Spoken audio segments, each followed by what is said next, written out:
જે અમાસની special recipe કેરમલ custard દૂધ પાક બનાવ્યો છે. ટ્રેડિશનલ અને મોડર્ન ટેસ્ટનો પરફેક્ટ મેળ છે. એક સાઈડ ગુજરાતી દૂધ પાકનો સ્વાદ અને બીજી સાઈડ કેરમલ કસ્ટર્ડ રોયલ ટચ. આ એકદમ રોયલ શાહી દૂધ પાક છે. ખૂબ જ મજા આવશે, એન્ડ સુધી જોજો. ચલો હવે આપણે સ્ટાર્ટ કરીએ આપણો કેરમલ કસ્ટર્ડ દૂધ પાક. આ મેં ચોખા બાસમતી ચોખા લીધા છે. મેં કલાક પહેલાં પલાળી દીધા છે.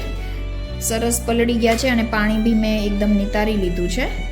આ મેં 15-20 મિનિટ પહેલાં ચારોળી પલાળી દીધી છે. ચારોળી એટલા માટે તમે ઉકળતા દૂધમાં બી ડાયરેક્ટ ચારોળી એડ કરી શકો છો, પણ મેં એટલા માટે પલાળી છે કે ઉંમરવાળા કોઈ લોકો હોય તો એ ઇઝીલી દૂધ પાક એ લોકોને બહુ ભાવે, તો ઇઝીલી ચારોળી મોઢામાં આવે તો ચાવી શકે.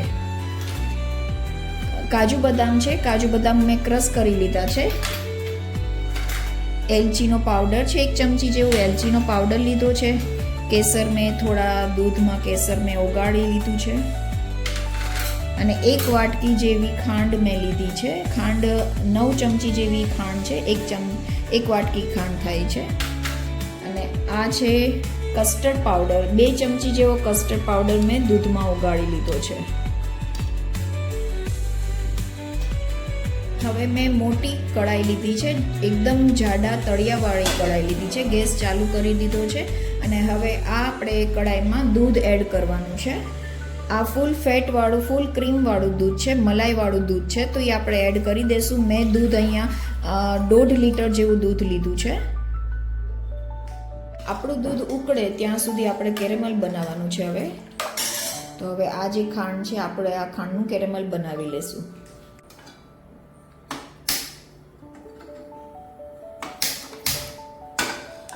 આપણે હવે કઢાઈમાં ખાંડ એડ કરી દઈશું અને ધીમા તાપે જ રાખવાનું છે. આપણે મીડિયમ ફ્લેમ જ રાખવાની છે કે આપણી ખાંડ બળે નહીં, એનું ખાસ ધ્યાન રાખવું.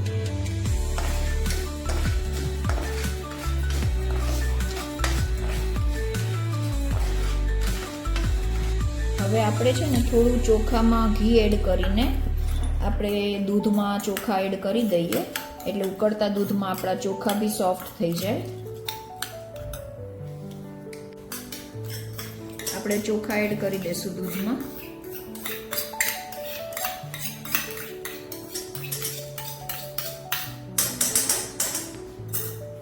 આપણે વચ્ચે વચ્ચે દૂધ આપણે ચલાવવાનું રહેશે, અધરવાઇઝ નીચે ચોટી જશે, ચોખા આપણા ચોટી જશે, દૂધ બળશે. એટલે આપણી મોટી તળિયાવાળી કઢાઈ છે એટલે વાંધો નથી, પણ તો બી આપણે ચલાવતા રહેવાનું છે. જો આપણું કેરેમલ, આપણી ખાંડ ઓગળી રહી છે. એકદમ ધીમા તાપે જ રાખવાનું છે, મીડિયમ ફ્લેમ રાખવાની છે. આપણી સાવ ખાંડ ઓગળી જાય તો પછી થોડું આપણે પાણી એડ કરશું. થોડું આપણે પાણી એડ કરી દઈશું. ચલો હવે આપણે ઉકળતા દૂધમાં ચોખા તો એડ કરી દીધા છે આપણે. હવે આપણે કેસર એડ કરી દઈશું.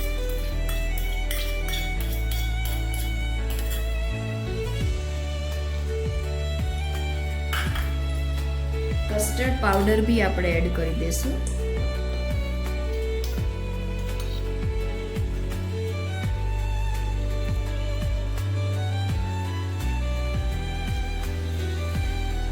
હવે આ ચારોળી છે એ બી આપણે એડ કરી દઈશું.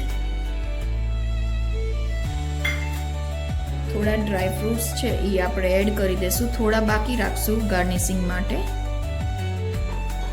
કારણ કે આપણે ડ્રાય ફ્રૂટ આમાં એડ કરી દઈશું તો થોડા સોફ્ટ થઈ જશે. થોડો એલચીનો પાવડર બી આપણે એડ કરી દઈશું.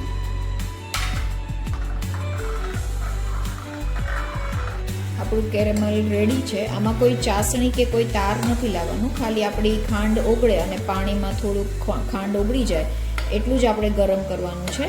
હવે આપણી ખાંડ એકદમ ઓગળી ગઈ છે. હવે આપણે આ કેરેમલ છે એ દૂધમાં એડ કરી લેશું.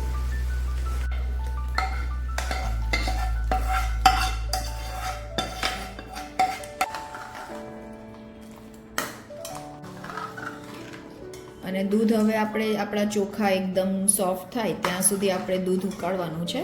બાકી દૂધમાં બધું હવે આપણે એડ થઈ ગયું છે. એકદમ પરફેક્ટ દૂધ પાક રેડી થાય છે આપણો. હવે ચોખા આપણા સોફ્ટ થાય ત્યાં સુધી જ ઉકાળવાનું છે દૂધ. હવે આપણો દૂધ પાક એકદમ પરફેક્ટ રેડી થઈ ગયો છે. આપણા જે અંદરના ભાત છે, પલાળેલા ચોખા છે, એ એકદમ સોફ્ટ થઈ ગયા છે.